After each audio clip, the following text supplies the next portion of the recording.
Welcome everyone. My name is Sheree Grant and I'm a Buffalo public school teacher. I'm also a guardian of equity. Today's lesson will be on race, protests, and civil unrest. This lesson today is brought to you from the Office of Culturally and Linguistically Responsive Initiatives, and it's for grades 11 through 12.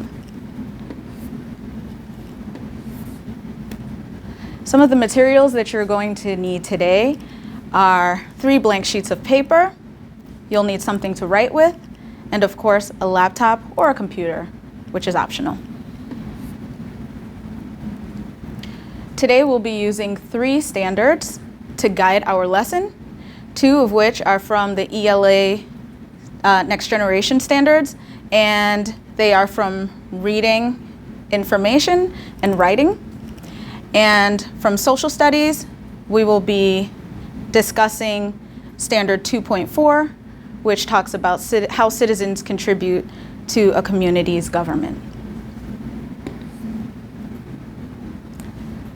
We have some guiding principles, Black Lives Matter guiding principles that we use out of the Office of Culturally, Linguistic, and Responsive Initiatives. 4 of them that we will be using today are collective value, which basically states that all Black lives matter, empathy, diversity, and of course, we're approaching this from loving engagement.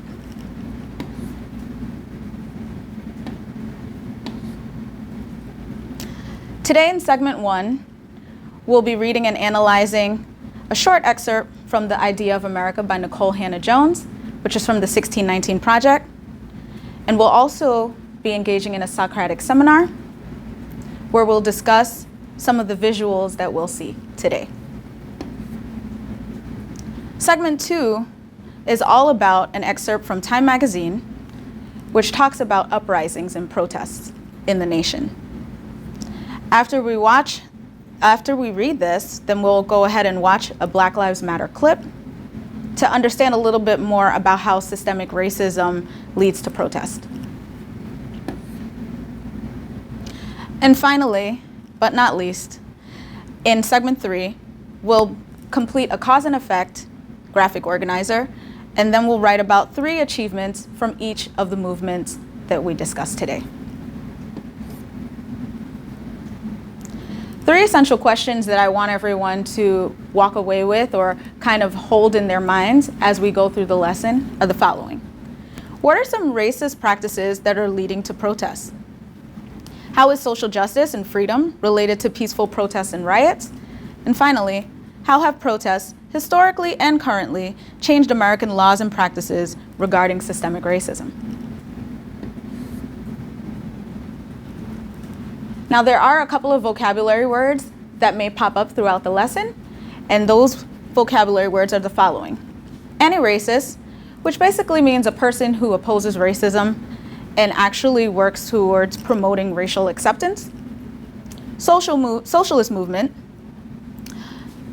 Ally, which is a person who actually works with other groups for a common cause or purpose.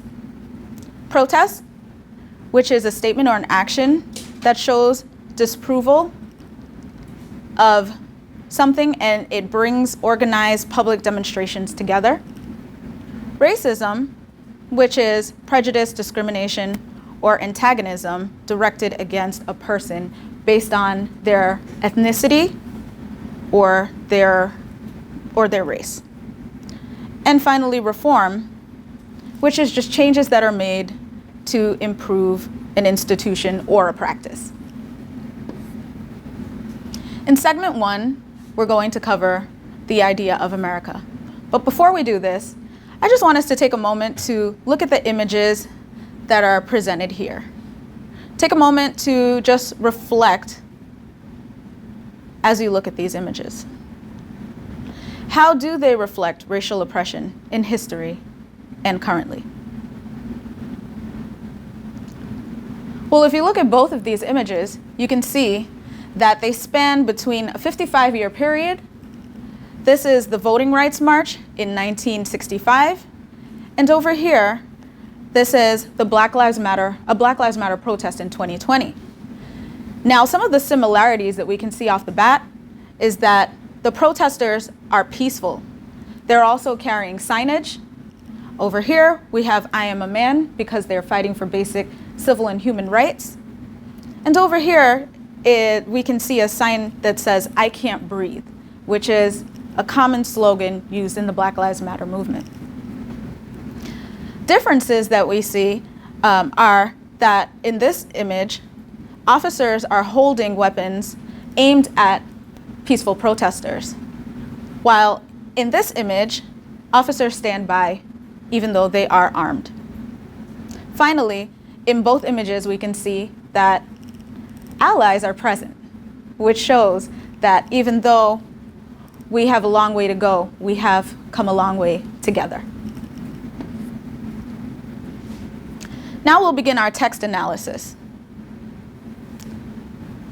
Nicole Hannah-Jones states in The Idea of America that despite the guarantees of equality in the 14th Amendment, the Supreme Court's landmark Plessy versus Ferguson decision in 1896 declared that the racial segregation of Black Americans was constitutional.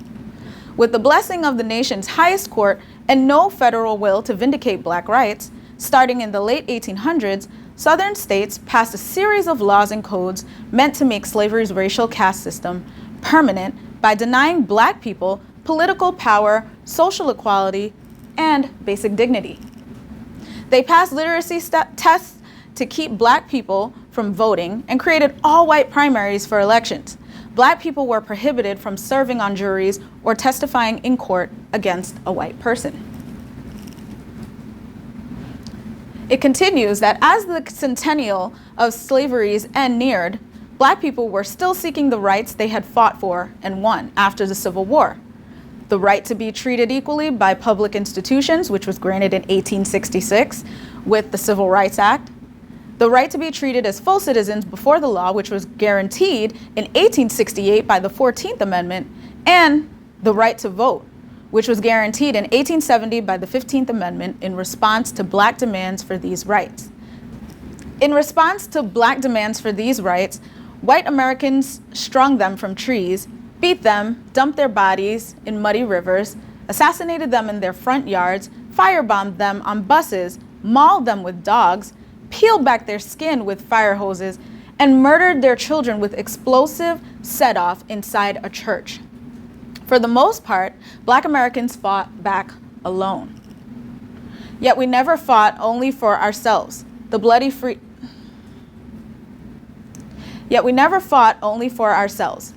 freedom struggles of the civil rights movement laid the foundation for every other modern rights struggle. The nation's white founders set up a decidedly undemocratic constitution that excluded women, Native Americans, and Black people and did not provide the vote or equality for most Americans. But the laws born out of Black resistance guarantee the franchise for all and ban discrimination based not just on race, but on gender, nationality, religion, and ability. What inferences about the history of protesting in America can we take away from our text analysis?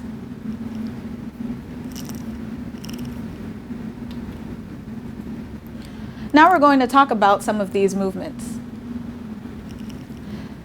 The Voting Rights March in 1965 was when protesters peacefully marched in two lines from one end of the Edmund Pettus Bridge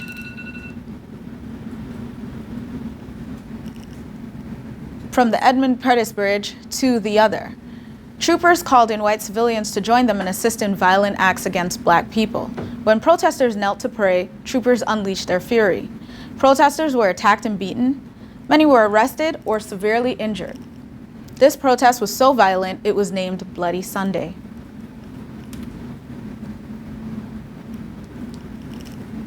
The Black Panther movement in 1966 was founded by Huey P. Newton and Bob Seale, and it advocated for Black liberation and combated against police brutality within Black and brown communities. And finally, the Black Lives Matter movement was founded by 3 African American women in 2013, and it's known as one of the largest movements in the history of the US.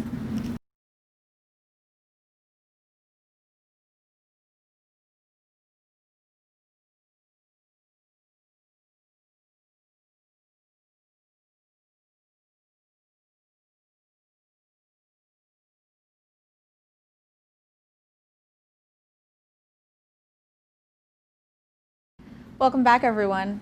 My name is Sheree Grant, and in this segment, we'll be learning about how the death of George Floyd actually impacted and reignited the Black Lives Matter movement. Let's begin our text analysis from a Time magazine article. A black person is killed by a police officer in America at the rate of more than one every other day. Floyd's death followed those of Breonna Taylor, an emergency medical technician shot at least 8 times inside her Louisville, Kentucky home by plainclothes officers executing a no-knock warrant, and Ahmaud Arbery, killed in a confrontation with 3 white men as he jogged through their neighborhood in Brunswick, Georgia. Even Floyd's anguished gasps were familiar, the same words Eric Garner uttered on a Staten Island street corner in 2014. "I can't breathe." Yet the timing and cruelty of Floyd's death, captured in a horrific video that shows the white Minneapolis police officer, Derek Chauvin, casually kneeling on the victim's neck, has spurred a national uprising. Since Floyd died on May 25th, demonstrations have erupted in scores of cities across the country as veteran activists and newfound allies alike rally to the cause of racial justice. Now we're going to go a little bit deeper into the text. The vast majority of the protests have been peaceful, with simple demands handwritten on torn pieces of cardboard. Enough is enough. Stop killing us. Justice for George Floyd. Those pleas have resonated around the world, produced expressions of solidarity from Europe to New Zealand. The protests have also triggered civic unrest in America at a scale not seen since the assassination of Martin Luther King Jr. in 1968. What can you tell about the Black Lives Matter movement based on the text above? The author used the words like peaceful and civic unrest to represent the ongoing protest for human rights within the movement. Now let's move on. By June 2nd, the National Guard had been activated in at least 28 states, and dozens of cities had imposed curfews to quell looting, arson, and spasms of violence. Militarized police surged cruisers into crowds, fired rubber bullets at reporters, and beat citizens peacefully exercising First Amendment rights. It's either COVID is killing us, cops are killing us, or the economy is killing us, says Priscilla Borcourt, a 31-year-old social worker who joined demonstrations in Brooklyn on May 29th. What does the author imply? What does the author mean in the statement above? I know from my background knowledge that when protesters come together for the Black Lives Matter movement, they are exercising their First Amendment right, yet oftentimes met with hostility. Now we're going to watch a video, but before you watch, think about what you already know about the Black Lives Matter movement. As you're watching the video, look out for new information on things you did not know. By the end of the video, I will give you a moment to jot down 3 key takeaways from this video.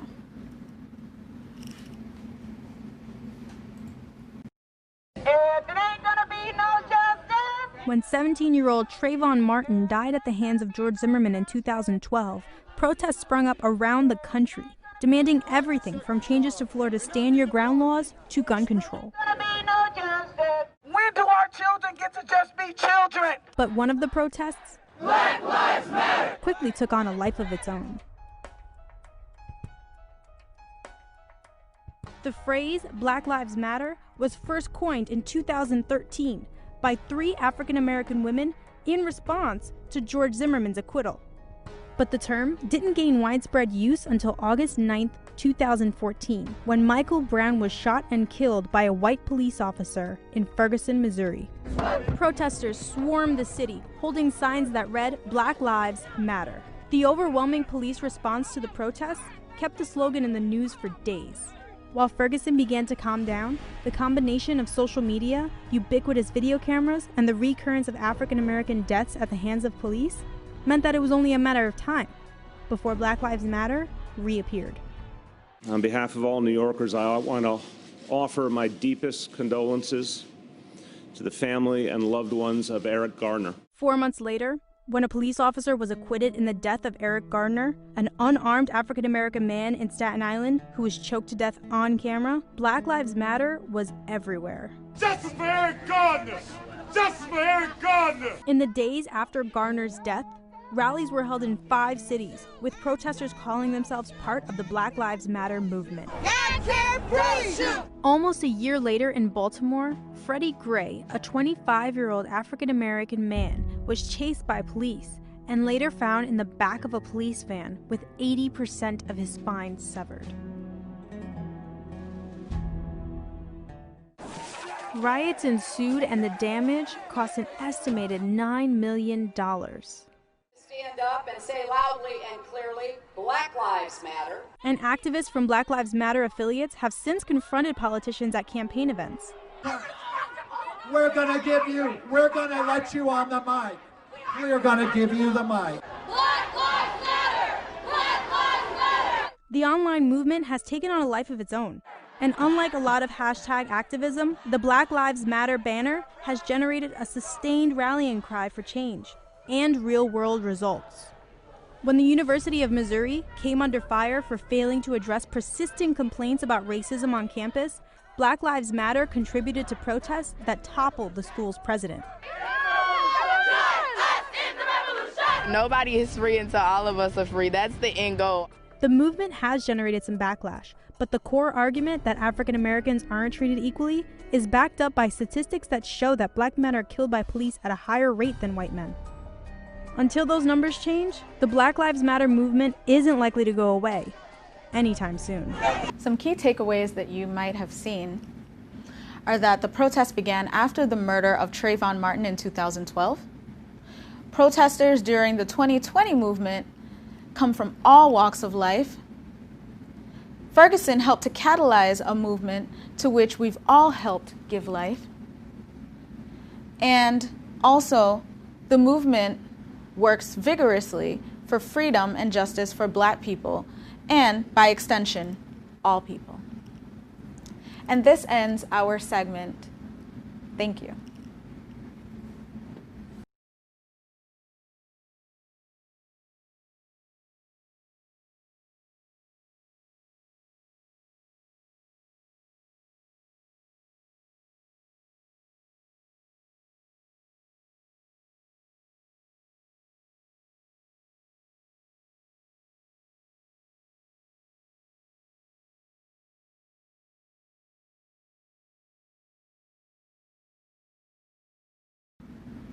Welcome back, everyone. It's Sheree Grant here, and we're finishing up our final segment.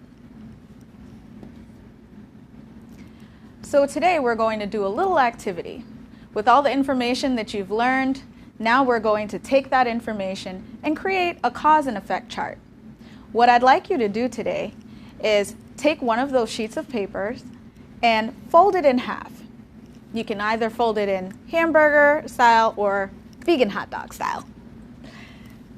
So on one side, you'll have your causes, and on the right side, you'll have your effects. And the causes, in the cause section, you'll list any of the movements that we have just spoken about throughout today's lesson. You'd want to put the Voting Rights March of 1965 right here in the top section. In the middle, you'll list the Black Panther political party movement. And finally, the Black Lives Matter movement. I'll give you a moment to do that. As you're completing this, I'd like for you to think about some of the effects and things that have actually occurred that have changed the way that we live and the way that we operate here in America. The Voting Rights Act of 1965. Some of the causes were that blacks were not allowed to vote. Also, there was a there was a struggle for human rights during this time. Some achievements were that President Lyndon B. Johnson passed the Voting Rights Act, allowing African Americans to vote on March 6, 1965. This granted African Americans the ability to participate in this democratic process. The next movement, the Black Panther political party, spurred out of the ongoing police brutality in Black and brown communities. Some of the achievements are that free medical clinics were established, community-based health care, free breakfast and lunch in schools, and there was also a community school that was established. Unfortunately, the government did pressure the party to close down their school. They also established sickle cell testing. Finally, the Black Lives Matter movement, which came out of the unfortunate death of Trayvon Martin. Some of the achievements that we are now seeing today are the global protests for Black Lives Matter. There's a no chokehold law that was passed, defunding of police in different states, and in New York State, Cuomo's new guidance for the New York State Police Reform and Reinvention Collaborative.